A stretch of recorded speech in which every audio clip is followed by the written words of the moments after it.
الصلاۃ والسلام علیک یا سیدی یا رسول اللہ وعلی آلک و اصحابک یا سیدی یا حبیب اللہ۔ الصلاۃ والسلام علیک یا سیدی یا سید المرسلین وعلی آلک و اصحابک یا سیدی یا شفیع المذنبین۔ الصلاۃ والسلام علیک یا سیدی یا رحمۃ للعالمین وعلی آلک و اصحابک یا سیدی یا خاتم النبیین۔ معزز علماء و مشائخ اور حاضرین محترم، اللہ پاک کے فضل و کرم اور اس کی توفیق خاص سے ہم سب کو نعمت ایمان نصیب ہوئی، اور اسی کے فضل و کرم سے ہمیں حضور نبی اکرم صلی اللہ تعالیٰ علیہ وآلہ وسلم کی غلامی کا شرف عطا ہوا۔ پچھلے جمعۃ المبارک کو ہم نے سیدنا صدیق اکبر رضی اللہ تعالیٰ عنہ ان کے مناقب میں اور حضور نبی اکرم علیہ السلام کے ساتھ معیت و فنائیت کا تھوڑا سا بیان کیا تھا کہ ان کی حضور نبی اکرم علیہ السلام کے ساتھ معیت اور فنائیت کس درجے کی تھی۔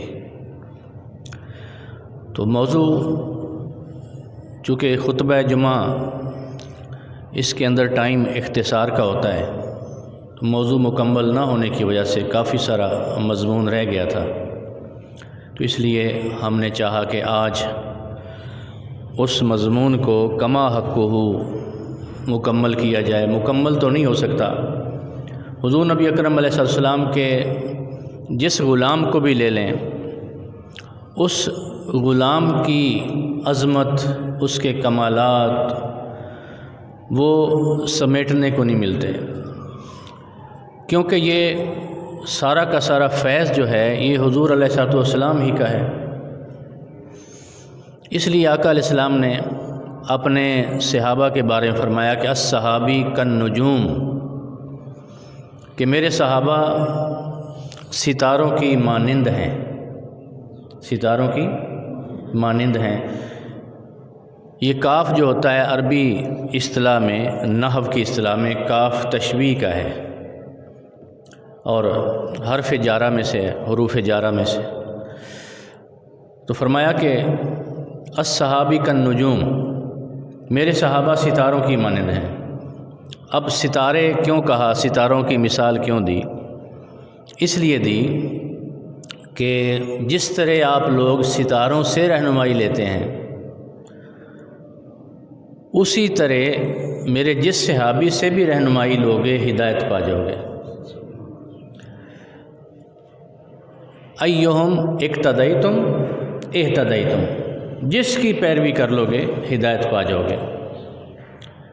اور اس کا مطلب یہ ہوا کہ فرمایا کہ میرا صحابی جس نے مجھے دیکھ کر کلمہ پڑھا ہے وہ گمراہ ہو ہی نہیں سکتا، وہ گمراہ ہو ہی نہیں سکتا۔ اور صحابہ کرام میں، صحابہ کرام بھی آ گئے، صحابہ کرام میں اہل بیت اعظام بھی آ گئے، اہل البیت بھی آ گئے اور صحابہ کرام بھی آ گئے، کیونکہ اہل البیت بھی آقا علیہ السلام کی صحبت سے فیض لینے والے ہیں، اور صحابہ کرام وہ بھی آقا علیہ السلام کی صحبت سے فیض لینے والے ہیں۔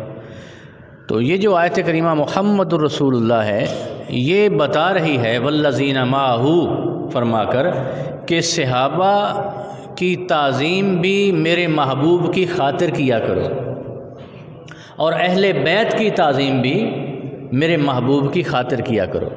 یعنی مرکز جو ہیں وہ محمد الرسول اللہ ہے۔ تو جب آپ چلے ہیں تو آپ کو پتہ ہے کہ حضور نبی اکرم علیہ السلام نے کفار کی آنکھوں میں ایک مشت کنکریاں پھینک دی تھیں، اور قبلہ شاہ صاحب فقط آپ کے لیے میں نے یہ پچھلے جمعۃ المبارک کو بیان کر دیا تھا۔ اور بڑی ایک دلچسپ بات ہے، میں نے ان کا نام لیا، عالم دین ہیں انڈیا کے، میاں محمد ہاشمی۔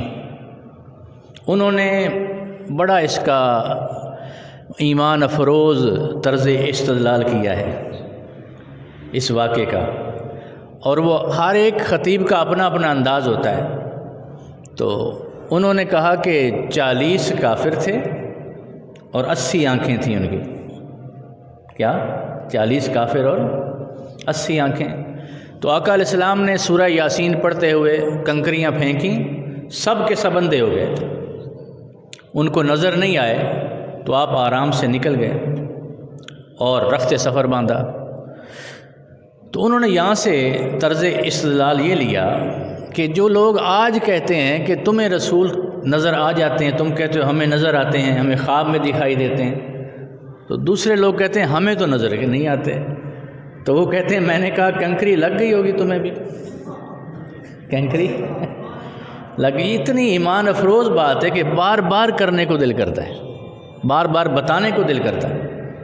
تو انہوں نے کہا کہ جن کو کنکریاں لگی ہیں ان کو نظر نہیں ہے۔ یہی وجہ ہے کہ غزوہ حنین میں 30,000 کفار تھے، مسلمان آخر پہ تقریباً جنگ ہار چکے تھے، جنگ کا پاسہ پلٹ چکا تھا۔ تو آقا علیہ السلام نے وہاں بھی کنکریاں لیں، ایک مشت، اور 30 کے 30,000 کافروں کی آنکھوں میں جا کے پڑیں۔ سب اندھے ہو گئے، ادھر کوئی ٹکرا رہا ہے، کوئی ادھر ٹکرا رہا ہے، کوئی آپس میں ٹکرا رہا ہے، کوئی جانور کے نیچے آ رہا ہے، بھگدڑ مچ گئی۔ اور تقریباً ہارا ہوا جنگ کا سما جو تھا وہ چشم زدن میں آقا علیہ السلام کی ایک مشت پاک، اس میں جو کنکریاں تھیں وہ سارا کا سارا سما ہارا ہوا آقا علیہ السلام نے جیت کے دے دیا۔ تو آپ نے کنکریاں مار کے جب نکلے ہیں تو سب سے پہلے پلان یہ بنایا ہوا تھا کہ سیدنا علی مشکل کشا شیر خدا، آپ کو آقا علیہ السلام نے اپنے بستر پہ لٹا دیا۔ اب دیکھیے اس رات یہ دونوں کی طرف سے جان نثاری ہے۔ اگر کوئی کہے نا کہ فلاں کم ہے جان نثاری میں، فلاں زیادہ ہے، نہیں، یہ ہم نہیں کہہ سکتے۔ سارے کے سارے صحابہ کرام جان نثاری کے اندر اول تھے، اول صف پہ تھے۔ حتیٰ کہ ایسا کوئی کر سکتا ہے کہ ایک شخص دیکھ رہا ہے کہ تیر آ رہا ہے، تیر سیدھا آ رہا ہے آقا علیہ السلام کے چہرہ پاک کی طرف، صحابی دیکھ رہے ہیں کہ آ رہا ہے، انہوں نے بجائے اپنے ہاتھ آگے کرنے کے، بجائے کسی اور صورت میں یا آقا علیہ السلام کو ایسے تھوڑا سا دھکا دے دیتے، معاذ اللہ تھوڑا سا ہٹا دیتے بھی تیر آ رہا ہے، نہیں، اپنا چہرہ آگے کر دیا۔ کیا؟ اپنا چہرہ آگے کر دیا۔ اپنا چہرہ آگے کیا تو سیدھا حضرت قتادہ کی آنکھ پہ آ کے لگ گیا۔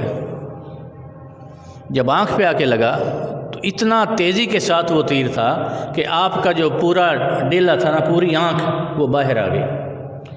آنکھ آپ نے رکھ لی ہاتھ پہ اور آقا علیہ السلام سے عرض کیا حضور یہ آنکھ تو جوڑ دیں، حضور آنکھ جوڑ دیں۔ صحیح بخاری، مسلم، سیاستہ تمام کتابوں میں یہ حدیث ہے، حضور یہ آنکھ جوڑ دیں۔ اب آقا علیہ السلام نے شفقتاً فرمایا قتادہ آنکھ لینی ہے کہ جنت لینی ہے؟ آنکھ لینا چاہتے ہو کہ جنت لینا چاہتے ہو؟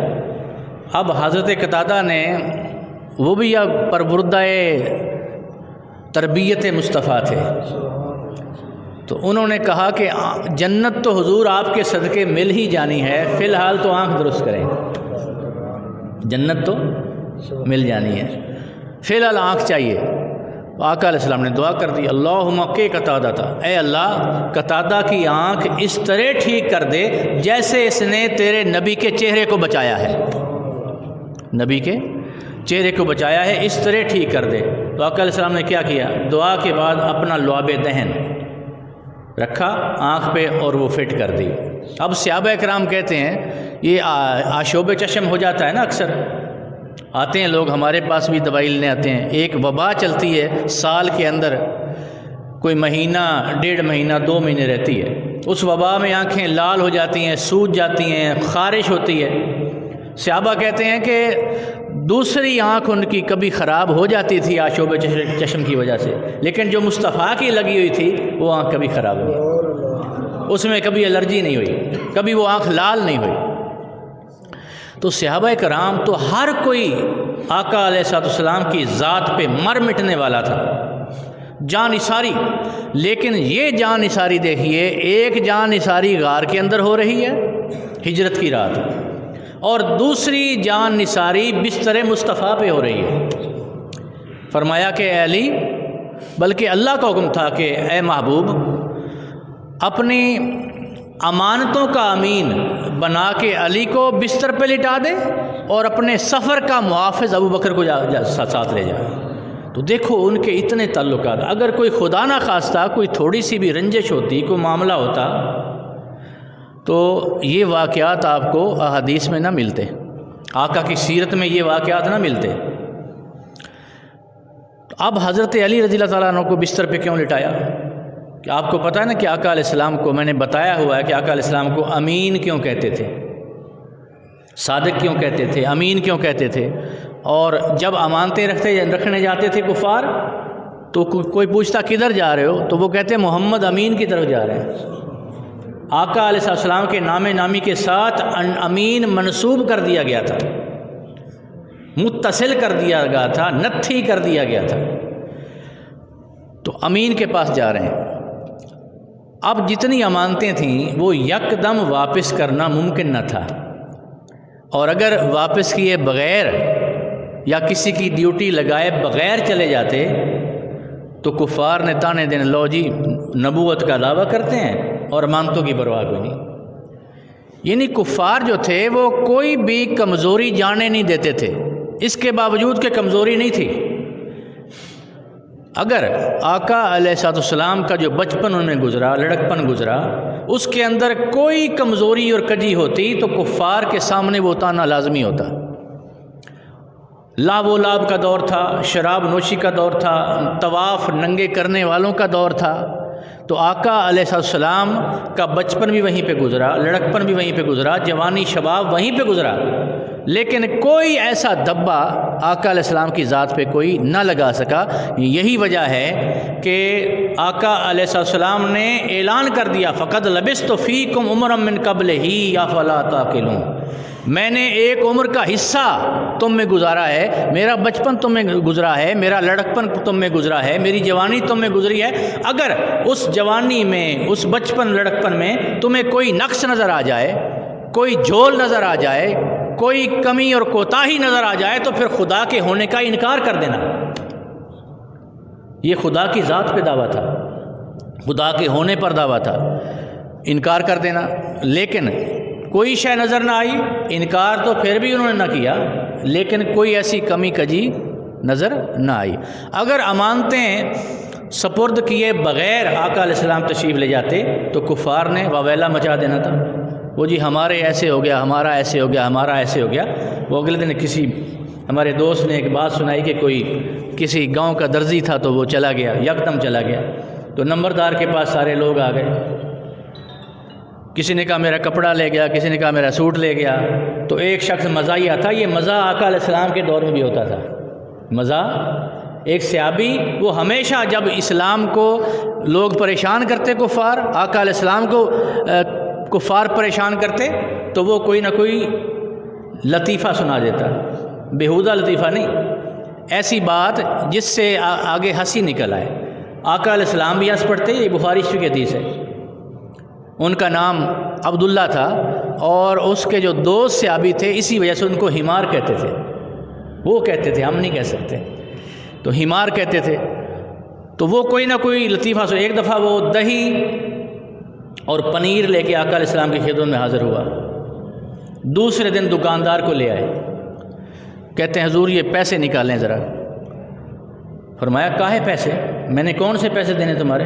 جی کل آپ کو میں نے وہ دہی اور پنیر نہیں کھلایا تھا، ادھارا لے کے آیا تھا، تو آج پیسے نکالے۔ ایسی باتیں وہ کرتے کہ صحابہ کرام بھی ہنس پڑتے، آقا علیہ السلام بھی ہنس پڑتے۔ تو یہ چلتا ہے۔ اسی طرح کسی نے کہا میرا کپڑا لے گیا، کسی نے کہا میرا سوٹ لے گیا، تو ایک مزاحیہ بندہ تھا، اس نے کہا بھائی تمہیں کیا ہوا؟ اس نے کہا میرا ناپ لے گیا، میرا ناپ لے گیا، تو سارے لوگ ہنس پڑے۔ تو یہ چیزیں جو ہیں امانتیں کسی نہ کسی کے سپرد کر کے جانا، اگر ایک رتی برابر بھی کوئی چیز کسی کو واپس نہ ہوتی تو وہ پتہ نہیں رتی برابر واپس نہ ہوتی اور وہ گزوں برابر اور پتہ نہیں پیمانوں برابر وہ بات کر لیتا کہ میرا تو یہ ہو گیا یہ ہو گیا۔ لیکن آقا علیہ السلام نے اس رات حضرت علی کو ساری امانتیں سپرد کیں، سارے کفار کے نام بتائے، اس نے میرے پاس امانتیں رکھی ہوئی ہیں، لہٰذا پائی پائی جب تک تم واپس نہ کر کے آؤ تو تم مدینے کو ہجرت نہ کرنا۔ لہٰذا آپ نے وہ ڈیوٹی سر انجام دی۔ کسی نے کہا حضرت علی مولا علی شیر خدا کو کہ اے علی، یہ دونوں صحابی اور آقا علیہ السلام یہ تو دونوں ثانی اثنین غار میں تھے، تو آپ اس رات کیا کر رہے تھے؟ کسی نے تنزن کہا، کسی نے، لوگ ہوتے ہیں نا، تنزن کہا کہ یہ تو سفر پہ تھے تو آپ کہاں تھے؟ تو آپ کو جلال آ گیا، فرمایا ویلک، ارے تباہ و برباد ہو جاؤ، اگر یہ رات اس رات غار میں تھے اور سفر میں تھے تو میں اس سے بھی زیادہ اچھے مشن پر تھا کہ آقا کی جو امانتیں تھیں وہ میں کفار کی امانتیں آقا علیہ السلام کے پاس تھیں وہ لوٹانے کے لیے آقا کے بستر پر تھا، اور اس رات بستر مصطفیٰ پہ آنا گویا خود کو کافروں کی ننگی تلواروں کے سپرد کرنا تھا۔ کوئی معمولی بات نہ تھی، معمولی بات نہ تھی، کفار کے تلواروں کے سپرد کر دینا تھا۔ اب دیکھیے آقا علیہ السلام نے بھی اسی بستر پہ لیٹنا تھا، مولا علی شیر خدا بھی لیٹے، لیکن اللہ پاک کا کرنا کہ وہ آقا علیہ السلام سمجھ کے اگر وہ تلوار مار کے قتل کر دیتے، شہید کر دیتے تو پھر بھی ایثار تھا، لیکن کفار کے سامنے جب انہوں نے کسی نے دیکھا کہ یہ تو حضرت علی ہیں، لہذا انہوں نے پھر قتل نہ کیا۔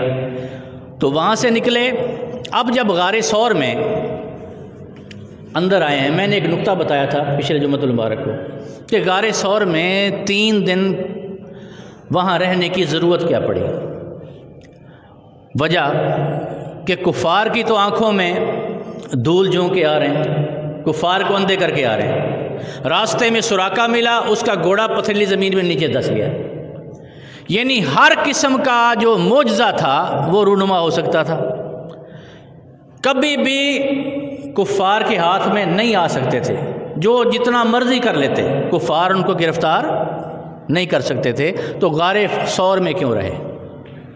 غار ثور میں رہنے کی وجہ فقط یہ تھی کہ سیدنا صدیق اکبر کو آقا علیہ السلام نے توجہ اتحادی دینی تھی، توجہ اتحادی دینی تھی، کیونکہ آپ کو پتہ تھا اور اللہ پاک کے بھی علم میں سب سے پہلے تھا کہ حضور علیہ السلام کے وصال کے فوراً بعد فتنے جنم لیں گے۔ پانچ تو مدعیان نبوت وہ کھڑے ہو گئے تھے، ان میں ایک عورت بھی تھی جس نے مسیلمہ کذاب سے نکاح کر لیا تھا تاکہ قوت اور طاقت بڑھ جائے، تو 5 مدعیان نبوت کھڑے ہو گئے، پھر درجنوں کے درجنوں قبائل جو تھے وہ مرتد ہو گئے تھے، درجنوں قبائل مرتد ہو گئے، اور اتنا بڑا فتنہ آیا جب آپ نے جہاد کے لیے اعلان کیا سیدنا صدیق اکبر نے، تو بڑا مسئلہ پیدا ہو گیا۔ سیدنا فاروق اعظم اتنے جری اور بہادر تھے، انہوں نے مشورہ دیا کہ ابوبکر ایسا نہ کرو، اے صدیق اکبر ایسا نہ کریں، تو آپ نے کیا فرمایا؟ آپ نے فرمایا، آپ نے ان کے سینے پہ ہاتھ رکھا، ہاتھ مارا اور کہا کہ اسلام سے پہلے تو بڑی بہادری کی باتیں کرتے تھے، اسلام لانے سے پہلے بڑے بہادر تھے، بڑی بہادری کی باتیں کرتے تھے، آج بزدلی دکھا رہے ہو؟ بس اتنی بات سنی آپ خاموش ہو گئے، یعنی ان کے فیصلے کو مان لیا کہ صدیق اکبر صحیح کر رہے ہیں۔ تو قبائل کے قبائل مرتد ہو گئے، 5 مدعیان نبوت کھڑے ہو گئے۔ اب اس فتنے کو جب تک خاص تربیت مصطفیٰ نہ ہوتی، خاص تربیت مصطفیٰ نہ ہوتی تو ان فتنوں کا کلا کما کرنا ممکن نہ تھا۔ جیسے میں کہتا ہوتا ہوں نا کہ شرک جو ہے یہ ایسا ظلم عظیم ہے، اگر کسی بھی امت میں پلٹ کے آ جائے تو سوائے پیغمبر کے، سوائے نبی اور رسول کے، اس کو کوئی مٹا نہیں سکتا۔ یہ کسی عالم کسی مفتی کے بس کی بات ہی نہیں ہے، موسیٰ علیہ السلام کے نائب کے بس کی بات نہیں ہے۔ موسیٰ علیہ السلام کا نائب جو چھوڑ کے گئے تھے ان کے بس کی بات نہ رہی، آپ طور پہ گئے، پیچھے قوم نے شرک کرنا شروع کر دیا، تو آپ نے ان کو غصے بھی ہوئے، عزتوں کو تھوڑا سا کھینچا بھی، ان کی داڑھی کو بھی کھینچا اور کہا کہ میں اس لیے چھوڑ گیا ہوں۔ اس سے پتہ چلتا ہے کہ شرک ایسا ظلم عظیم ہے کہ سوائے پیغمبر کے کوئی درست نہیں کر سکتا۔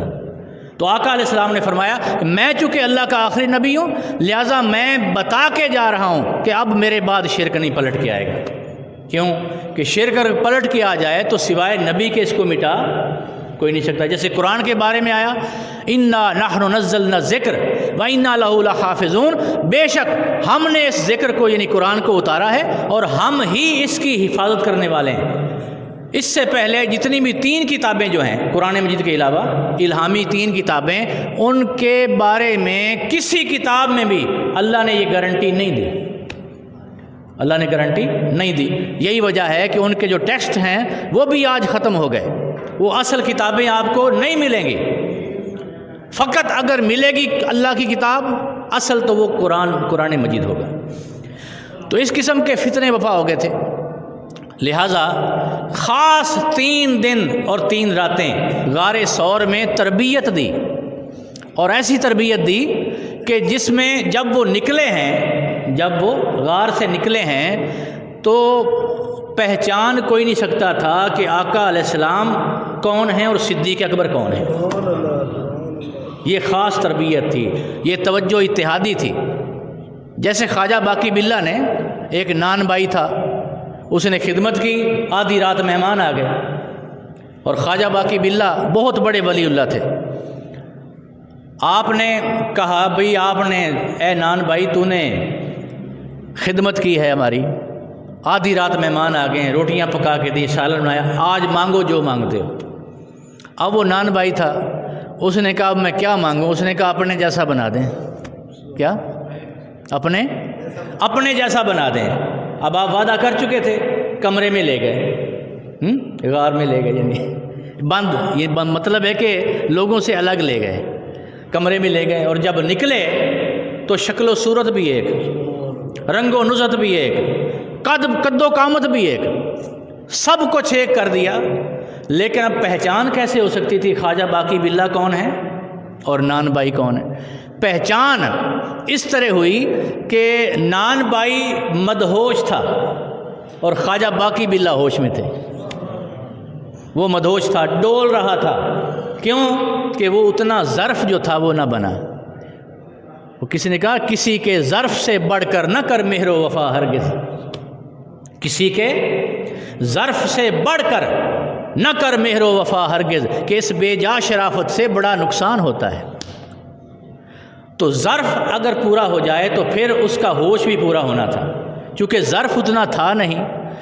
خواجہ غلام فرید، حضرت بابا فرید پاک پتن شریف والے رحمۃ اللہ تعالی علیہ، وہ فرماتے ہیں کہ کچھ لوگ ہیں کہ جو ایک گھونٹ معرفت شراب الہی کا پیتے ہیں اور ڈاواڈول ہو جاتے ہیں، برداشت نہیں کر سکتے، اور پھر اس کے بعد آپ نے ٹھنڈی آہ لی، اور ٹھنڈی آہ لے کر کہا کچھ ایسے بھی ہیں کہ سمندروں کے سمندر پی کے بیٹھے ہیں اور ڈکار بھی نہیں مارتے۔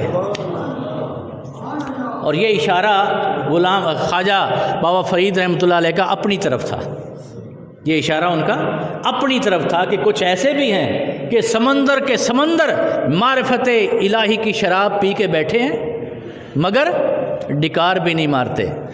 لہٰذا یہ ظرف کی بات ہے، چونکہ اس کا ظرف کم تھا اس لیے ڈول رہا تھا، 3 دن زندہ رہا، پھر وفات پا گیا، 3 دن کے بعد وفات پا گیا۔ اسی طرح مولانا روم نے بھی اپنے ایک نان بھائی کو توجہ اتحادی دی، اس نے بھی خدمت کی، اور خدمت کا جو نتیجہ تھا وہ یہی نکلا۔ جب اس نے یہ کہا تو آپ نے توجہ اتحادی دی اور بالکل اپنے جیسا بنا دیا۔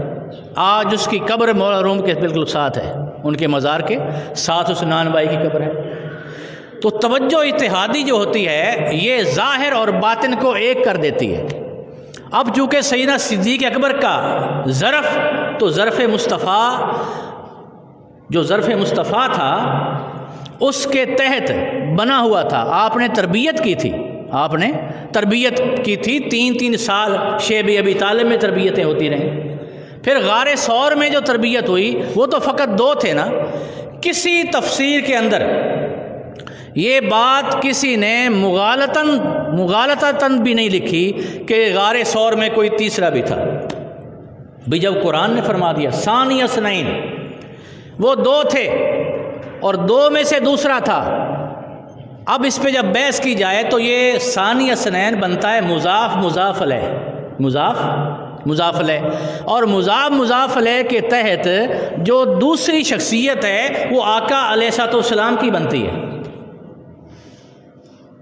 فرمایا کہ یعنی ایک میں ابھی آپ کو کلیئر کر دیتا ہوں، مضاف علیہ کے تحت جو دوسرا ہے وہ آقا علیہ السلام کی ذات بنتی ہے اور پہلے سیدنا صدیق اکبر کی ذات بنتی ہے۔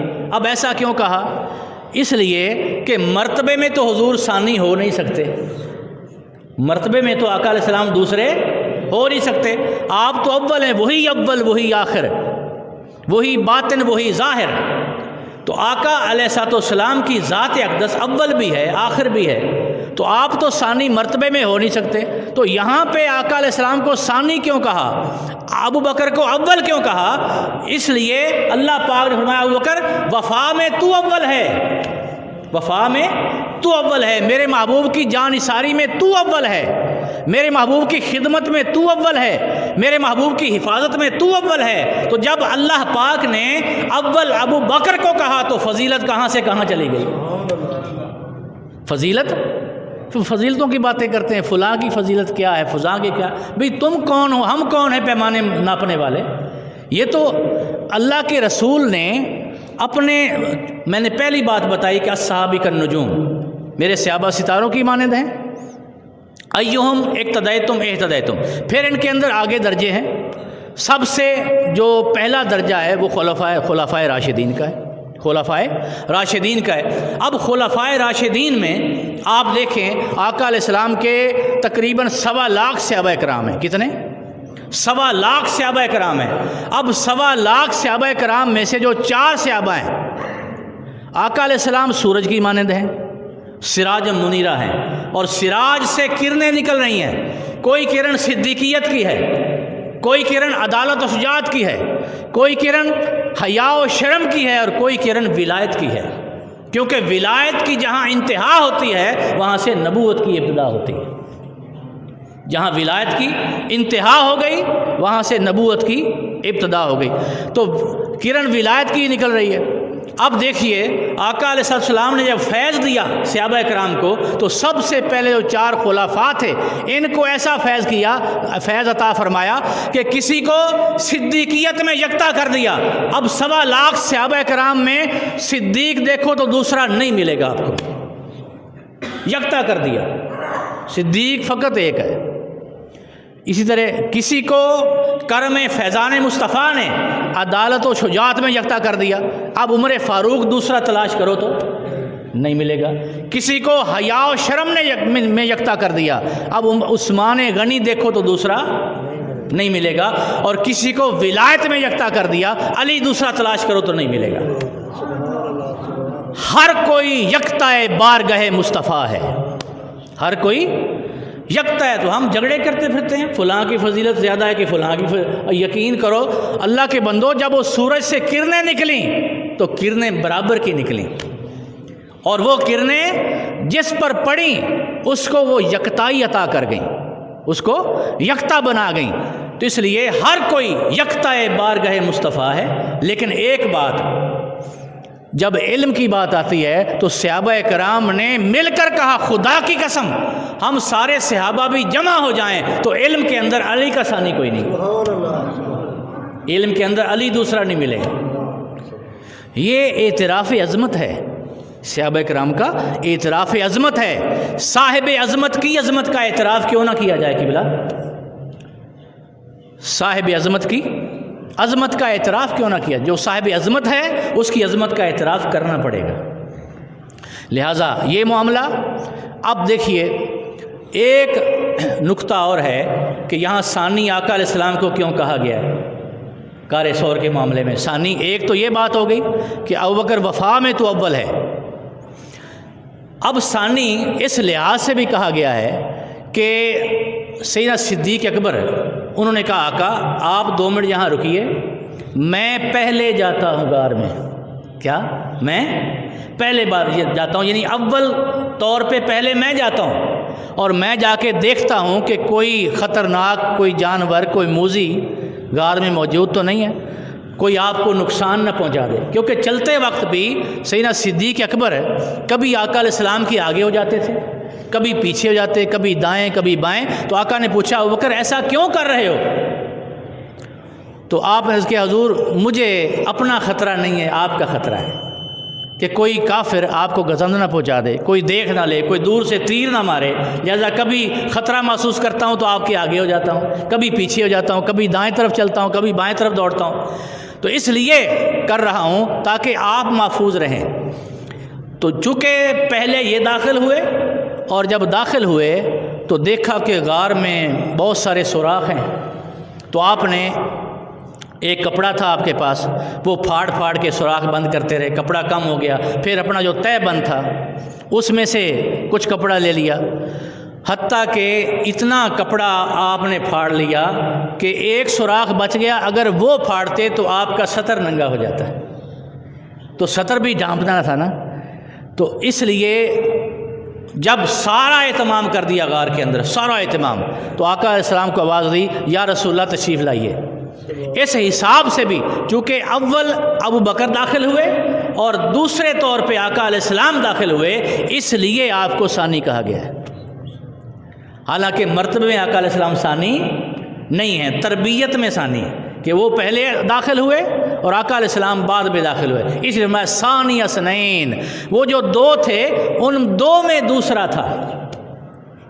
جو جب ان کو خوف ہوا، اب دیکھیے خوف اور حزن، خوف بھی عربی کا لفظ ہے، یہ بات قابل توجہ ہے، خوف بھی عربی کا لفظ ہے، اور حزن جو ہے یہ بھی عربی کا لفظ ہے، مگر حزن اور خوف میں فرق کیا ہے؟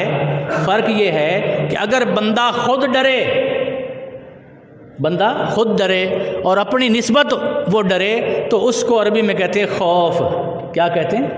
اور اگر بندہ کسی کی خاطر ڈرے اس کو کہتے ہیں حزن، کیا کہتے ہیں؟ حزن۔ اس لیے اللہ پاک نے فرمایا کہ ابوبکر خود نہیں ڈر رہے تھے، ان کو جتنا بھی ڈر تھا وہ حفاظت مصطفیٰ کی وجہ سے تھا، ان کا ڈر تھا کہ کوئی گزند نہ پہنچا لے، اس لیے فرمایا لا تحزن، غم نہ کر، ان اللہ معنا۔ تو اللہ پاک نے آیت بھیجی، آقا علیہ السلام یہ پہلے فرما چکے تھے، آیت بعد میں آئی، آیت بعد میں آئی، یہ مکالمہ تھا، یہ کیا تھا؟ مکالمہ تھا آقا علیہ السلام اور سیدنا صدیق اکبر کے مابین، کہ جب وہ فرما رہا تھا لا تحزن ان اللہ معنا، کہ بے شک اللہ ہمارے ساتھ ہے، اس لیے غم نہ کر۔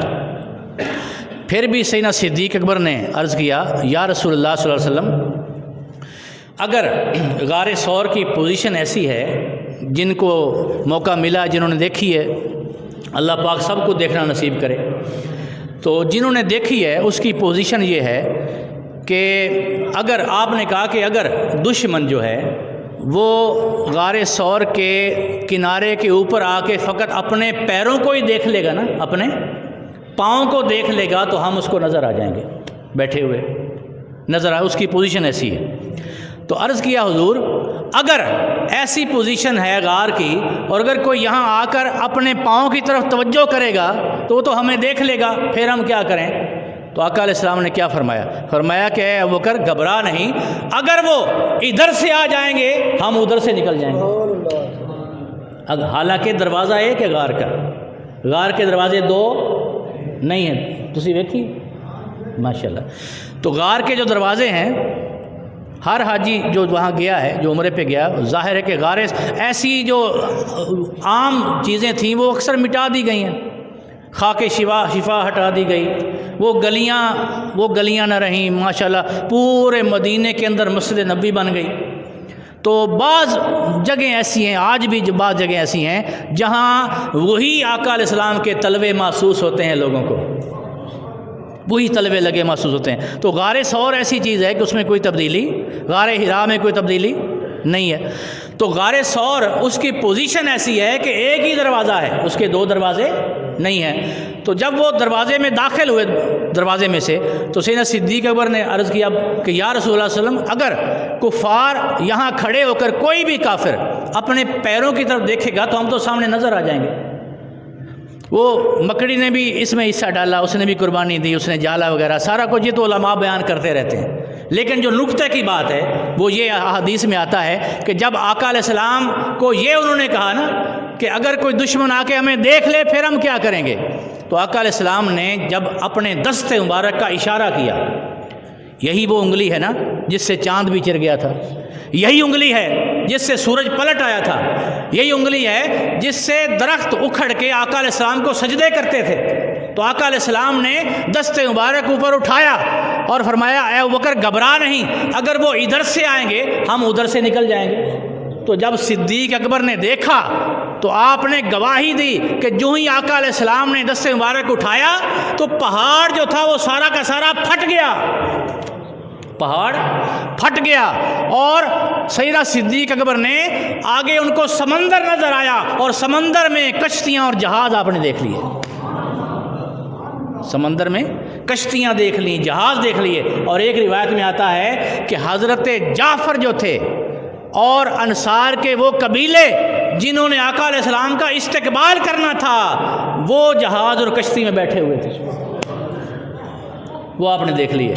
لہٰذا جب یہ واقعہ، یہ معجزہ آقا علیہ السلام کا صدیق اکبر نے دیکھا تو غم تو پہلے بھی اپنا نہ تھا، ان کو جان تو اپنی وہ ہتھیلی پہ پہلے ہی رکھے ہوئے تھے، غم اپنا پہلے بھی نہ تھا، غم جتنا بھی تھا وہ مصطفیٰ کی نسبت سے تھا۔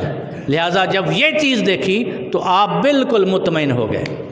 تو 3 دن غار ثور میں رکھنے کا مقصد یہ تھا کہ توجہ اتحادی دینی تھی۔ اور میں نے آخر پہ قبلہ شاہ صاحب ایک حدیث بیان کی جو بہت کم بیان کی جاتی ہے، وہ میں دہرا رہا ہوں، اور اس کے آگے ایک اور حدیث بیان کروں گا، پھر انشاءاللہ ٹائم ہو جائے گا۔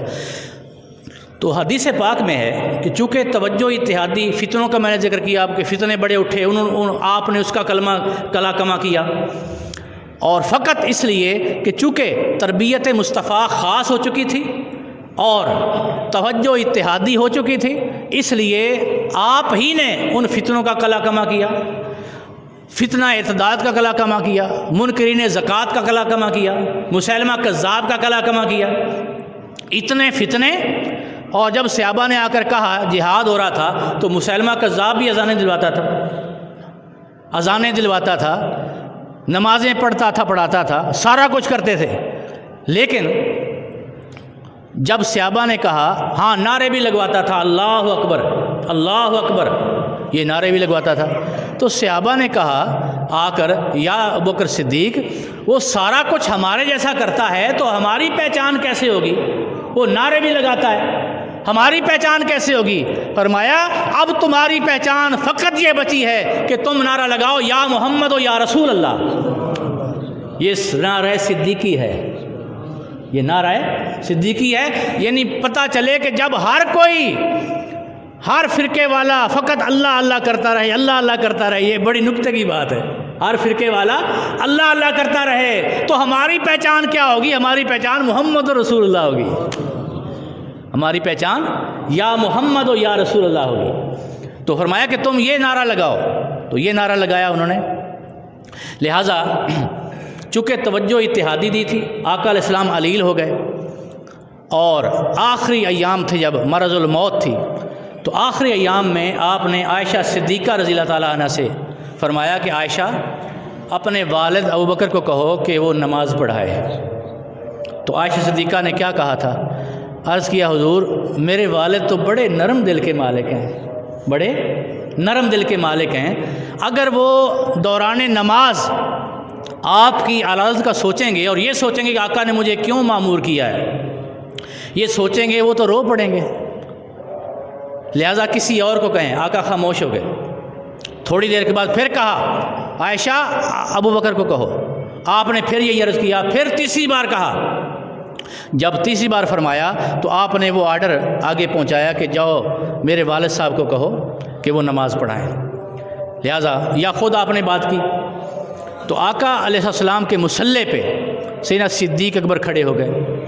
اب بخاری اور مسلم میں آتا ہے کہ سوموار کا دن آ گیا، سوموار کا دن آ گیا تو آقا علیہ السلام نے یہ اس خیال سے کہ میرے غلاموں کا میں اجماع تو دیکھوں کہ ابوبکر کے پیچھے کیسے نماز پڑھ رہے ہیں، اس خیال سے آقا علیہ السلام نے اپنا حجرے سے پردہ اٹھایا، حجرے سے پردہ اٹھایا۔ اب نماز ہو رہی تھی، نماز یہ نہیں کہ فرمایا وَهُمْ صُفُوفٌ فِي الصَّلَاةِ، سارے صحابہ نماز کے اندر تھے، فی الصلاۃ۔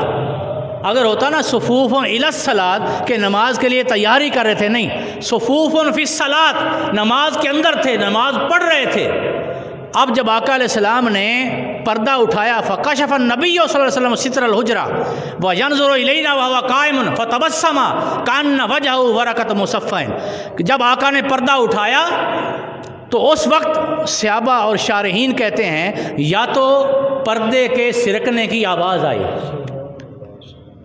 پردے کے سرکنے کی آواز آئی، یا دوسری صورت میں کہ آقا علیہ السلام کے چہرے کا نور مسجد نبی میں پڑا اور مسجد نبی کے دیواریں روشن ہو گئیں، دیواریں روشن ہو گئیں۔ دو ہی صورتیں ہیں، جو بھی ہے، اگر پردے کی آواز آئی تو صحابہ کے کان بےتاب تھے، کان بےتاب تھے، اگر نور نکلا تو ان کی نگاہیں بےتاب تھیں۔ تو اس طرح کی صورت تھی۔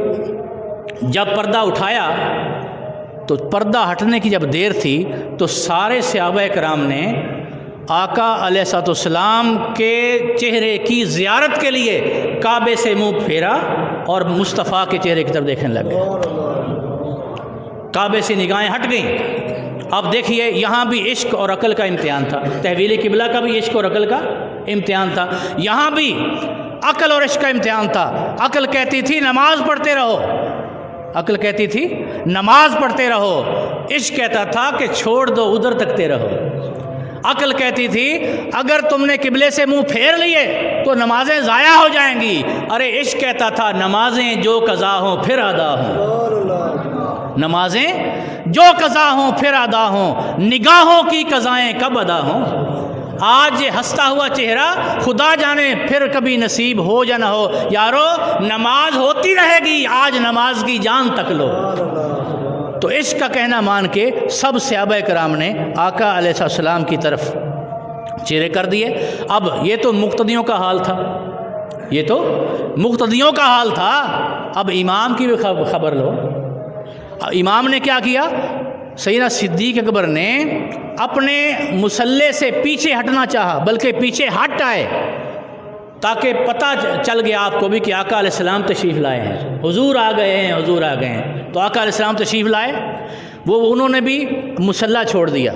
جب یہ کیفیت آقا علیہ السلام نے دیکھی، کیا فرمایا؟ اشارہ الینا ان اتموا صلاتکم، یہ نہیں کہا کہ تمہاری نماز ٹوٹ گئی، فرمایا یہ نہیں فرمایا کہ تمہاری نماز ٹوٹ گئی، نہیں، فرمایا اتموا صلاتکم، بھئی پہلے نماز تو مکمل کر لو پھر مجھے دیکھ لینا، پہلے اپنی نماز مکمل کر لو۔ یہ کیفیت تھی صحابہ کرام کی آقا علیہ السلام کے عشق کے اندر۔ یہی وجہ ہے کہ ایک صحابی ہمیشہ بائیں طرف کھڑے ہوتے، پہلی صف میں آقا علیہ السلام کے پیچھے، ہمیشہ کبھی بھی وہ دائیں طرف کھڑے نہیں ہوئے۔ حالانکہ شریعت کہتی ہے نا کہ پہلی صف کی نماز کا ثواب زیادہ، پہلی جماعت کا، پہلی صف میں ثواب زیادہ، دوسری میں اس سے کم، تیسری میں اس سے کم۔